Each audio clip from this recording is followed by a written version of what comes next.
अस्सलाम वालेकुम, welcome to my YouTube channel. उम्मीद है कि आप सब खैरियत से होंगे। आज हम एक्सरसाइज 6.3 के रिमेनिंग 2 क्वेश्चन थे वो डिस्कस करेंगे। क्वेश्चन नंबर 1 के सारे पार्ट हमने लास्ट वाले लेक्चर में डिस्कस कर लिए थे। जो नेक्स्ट वाले 2 क्वेश्चन थे वो क्या है, व्हाट प्रॉब्लम्स है। ठीक है, तो स्टार्ट करते हैं। क्वेश्चन नंबर 2 पे आते हैं। क्वेश्चन नंबर 2 क्या है, Ali score 66 and 72 marks respectively for his 2 test. What is the lowest marks he must have his score for his third test if an average score of at least 75 is required to qualify for a bonus prize। मतलब basically 2 test उसने दे दिए हैं, उसके 66 और 72 marks आए हैं। तीसरे test में उसको क्या मार्क्स चाहिए कि उसका एवरेज स्कोर क्या हो जाए, 75 हो जाए। ठीक है, क्योंकि 75 उसको चाहिए बोनस प्राइस गेन करने के लिए। अब एवरेज आप सबको पता है कैसे निकालते हैं। अगर मुझे 2 चीज़ों का एवरेज निकालना, मैं दोनों को सम करूँगी, डिवाइड बाई 2 कर दूँगी। अगर मुझे 3 चीज़ों का एवरेज निकालना, मैं तीनों को सम करूँगी, डिवाइड बाई 2 कर दूँगी। फॉर एग्जाम्पल ठीक है, जैसे कि ABC 3 वैल्यूज़ मुझे इनका एवरेज निकालना है, तो मैं इनको डिवाइड बाई 3 कर दूँगी। जैसे अगर कोई 2 वैल्यूज़ है, लेट सपोज वैल्यूज़ है, नंबर है, जो भी है, मैं एग्जांपल के तौर पे आपको बता रही हूँ। 5 + 4 2 हैं, तो डिवाइड बाई 2 करूँगी। अगर 4 होंगे तो 4 को सम करके डिवाइड बाई 4 कर देंगे। जितने होंगे उतना को ऐड करके डिवाइड बाई उतना नंबर कर देंगे, तो उससे क्या आ जाएगा, एवरेज आ जाएगा। यहाँ पे 3 है, क्योंकि 2 के मार्क्स हमें पता है, तीसरे का हमें नहीं पता, तो हमने एज्यूम कर लिया कि वो क्या है, x है, तो उसको डिवाइड बाई क्या करना है, 3 करना है।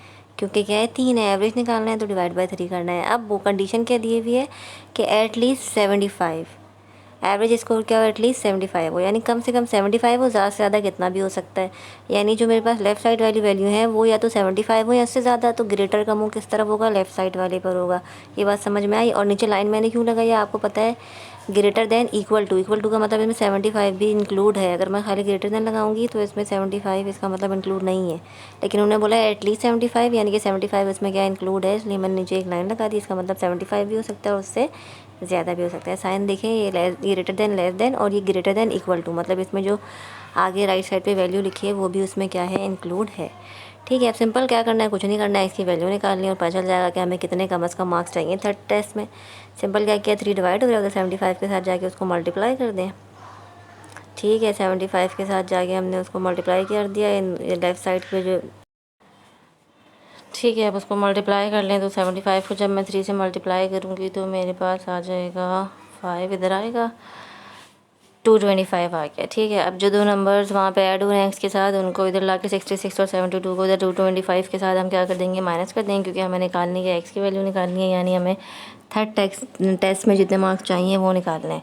ठीक है, तो हमने दोनों को ला के इधर माइनस कर दिया। अब इनको माइनस कर लें, तो 225 में से 66 माइनस करें, फिर इसमें 72 माइनस कर दें। कैलकुलेटर हो तो आपके पास डायरेक्ट जो है वो इन दोनों को माइनस करके जो भी आंसर आ रहा है वो लिख दें। हम यहाँ पे जो है मैन्युअली माइनस करके चेक कर लेते हैं क्या आ रहा है। ठीक है, तो 225 में सबसे पहले हमने क्या किया, 66 माइनस किया। 66 माइनस किया तो यहाँ पर हमारे पास क्या आ गया भाई, 9 आ गया, और यहाँ पे आ गया 5 और 1। ठीक है, उसके बाद 72 159 में से 72 को भी मैंने माइनस करें, 72 को माइनस कर दें तो यहाँ पे तो 7 आ जाएगा, और 15 में से जब मैं 7 माइनस करूँगी तो 8 आ जाएगा। तो यानी x greater than equal to क्या होना चाहिए, 87। मतलब थर्ड टेस्ट में हमें कम से कम 87 मार्क्स चाहिए, या उससे ज़्यादा से ज़्यादा जितने भी हों, मतलब 87 तो चाहिए ही हैं। 87 इसके अंदर इंक्लूड है। 87 से ज़्यादा होंगे तो बहुत अच्छी बात है, लेकिन 87 होंगे तो वो बोनस प्राइस के लिए क्वालिफाई कर जाएगा। अब इसी को क्या कर लें, वर्ड्स में लिख लें, तो लिख दें भाई अली, देयरफॉर का 3 डॉट लगा कर आप लिख लें भाई Ali should score 87 marks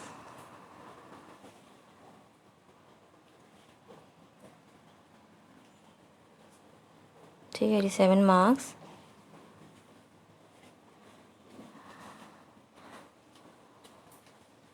for his test for his third test. ठीक है, सही है। इसमें ऐड कर लें कि एट लीस्ट 87 मार्क्स, क्योंकि 87 नहीं, कम से कम 87, सारे जितने भी हो सकते हैं, क्योंकि ग्रेटर देन इक्वल टू है। जो ऊपर भी एट लीस्ट का वर्ड इस्तेमाल हुआ था तो वो भी यहाँ वो वर्डिंग इधर भी इस्तेमाल कर लें। और फॉर इस third test to qualify for bonus prize. ठीक है, बोनस प्राइज़ की बात हो रही है ना, कि बोनस प्राइज़ में क्वालिफाई करने के लिए उसको कम से कम कितने मार्क्स चाहिए, तो आगे लिख लें to qualify for bonus prize. तो ये हमारा क्या हो गया, क्वेश्चन नंबर 2 का भाई सोल्यूशन हो गया। वट प्रॉब्लम थी, आसान थी, क्वेश्चन समझ लें, आगे सॉल्व करना कोई मुश्किल नहीं है। अब हम आ जाते हैं अपने क्वेश्चन नंबर 3 पे। क्वेश्चन नंबर 3 है हमारा 7 less than 3 time the sum of a number and 5 is at least 10, find all the number that satisfy this condition. ठीक है, बेसिकली हमें सबसे पहले स्टेटमेंट बनानी है। स्टेटमेंट बनाएंगे तो आगे सॉल्व करना कोई मुश्किल नहीं है। 7 लेस देन, 7 क्या हो रहा है, कम हो रहा है। आगे जो कंडीशन दी हुई है उसमें से सबसे पहले जो आगे कंडीशन दी हुई है वो देख लें। वो क्या है, 3 टाइम मतलब 3 मल्टीप्लाई होगा किस में से, सम ऑफ अ नंबर है ना 5। नंबर कोई नहीं दिया हुआ तो अज्यूम कर लिया मैंने क्या है वो एक्स से, और उसमें सम क्या है 5 हो रहा है। उससे क्या हो रहा है, 3 टाइम है तो 3 मल्टीप्लाई हो रहा है। सिंपल बात ये है। उसके बाद पहले क्या लिखा है, 7 लेस, मतलब 7 इसमें से क्या हो रहा है, माइनस हो रहा है। इस तरह हमने क्या कर ली, स्टेटमेंट बना ली। ठीक है, अब ग्रेटर और लेस देखते हैं। इज़ एटलीस्ट 10, मतलब कम से कम 10 हो, और ज़्यादा से ज़्यादा जितना भी हो। वही वाली कंडीशन आ गई कि राइट लेफ्ट साइड पे क्या है, ग्रेटर देन लगाएंगे और नीचे इक्वल टू का साइन लगा देंगे, क्योंकि क्या है 10 भी उसमें शामिल है। अब इसको हमने सिंपल क्या करना है, सॉल्व करना है और एक्स की हमें वैल्यू निकालनी है। तो 7 क्या हो रहा है, इधर माइनस, पहले मल्टीप्लाई कर लें इसको, 3x प्लस 15 माइनस 7, ठीक है, greater than equal to 10, 3x। अब 15 में क्या हो रहा है, 7 जो है वो ऐड माइनस होगा तो 8 आ गया, 10 हो गया। अच्छा 8 इधर प्लस हो रहा है, उधर 10 के साथ जाके क्या हो जाएगा, माइनस हो जाएगा। तो 10 माइनस 8 कर दिया। 10 माइनस 8 हमारे पास क्या होता है, 2 होता है। 3x greater than equal to 2 आ गया। 3 मल्टीप्लाई और x के साथ इधर 2 के साथ आगे क्या हो जाएगा, डिवाइड हो जाएगा। ठीक है, तो ये मेरा क्या आ गया, x क्या होना चाहिए, ग्रेटर देन इक्वल टू 2/3 होना चाहिए। अब इन्होंने क्या बोला है, वो ऑल द नंबर निकालें जो क्या करें, सेटिस्फाई करें इस कंडीशन को। तो हम देख भी लेते हैं सेटिस्फाई कर रहा है कि नहीं कर रहा है। किस तरह करेंगे, जो ऊपर कंडीशन बनाई है उसमें x की वैल्यू डाल के चेक कर लेंगे, पता चले जाएगा दोनों साइड पे आंसर क्या आ रहा है, सेम आ रहा है कि नहीं आ रहा है। ठीक है, तो जो x की जगह हमने 2/3 रखना है और वेरीफाई कर लेना है उसको। सिंपल, जहाँ x होगा बस उसकी जगह हमने क्या रखना है, 2/3 रखना है। ये मैंने x की जगह क्या रख दिया, 2/3 रख दिया। ब्रैकेट बड़ा लगाएं क्योंकि x प्लस 5 ब्रैकेट के अंदर है, 3 बाहर मल्टीप्लाई हो रहा है। ठीक है, माइनस का 7 है, ग्रेटर देन इक्वल टू 10 लगा दे। 10 को उधर ही रहने देंगे, उसको हम टच नहीं करेंगे, क्योंकि लेफ्ट साइड और राइट साइड सॉल्व करके देखेंगे कि बराबर आ रहा है कि नहीं आ रहा है। अगर दोनों इक्वल आएगा तो उसका मतलब क्या हो रहा है भाई, कंडीशन सेटिस्फाई करी यानी वेरीफाई हो रहा है। एलसीएम ले लिया, 3 एलसीएम आ गया, डायरेक्ट 3 5 से मल्टीप्लाई हो जाएगा तो 15 आ जाएगा, माइनस 7 10 एज इट इज उतार दिया। 3 से 3 कैंसिल हो गया। आप कैंसिल कर सकते हैं, आपको पता है क्योंकि मैंने नीचे एलसीएम ले लिया। अब ये 15 को 2 में ऐड किया, 17 आ गया, minus 7 greater than equal to क्या हो गया, 10 हो गया। 17 में से जब मैं 7 माइनस करूँगी तो 10 आ गया, और ग्रेटर देन इक्वल टू क्या हो गया, 10 हो गया। मतलब ये कंडीशन सेटिस्फाई कर रही है, लेफ्ट साइड पे भी 10 है, राइट साइड पे भी 10 है। ठीक है, तो ये मेरा क्या हो गया, क्वेश्चन नंबर 3 का सोल्यूशन हो गया। यहाँ पे हमें एक्सरसाइज एंड हो गई, चैप्टर भी एंड हो गया। अगर आप लोग को इसमें कोई कन्फ्यूजन हो तो आप लोग कमेंट सेक्शन में पूछ सकते हैं। साथ ही लाइक करें, शेयर करें, सब्सक्राइब करें, बेल आइकन भी प्रेस करें ताकि नेक्स्ट आने वाले लेक्चर की वीडियोस आप तक सबसे पहले पहुंच सकें। तो मिलते हैं एक नए चैप्टर के साथ, तब तक के लिए अपना ख्याल रखिएगा। थैंक यू, अल्लाह हाफिज़।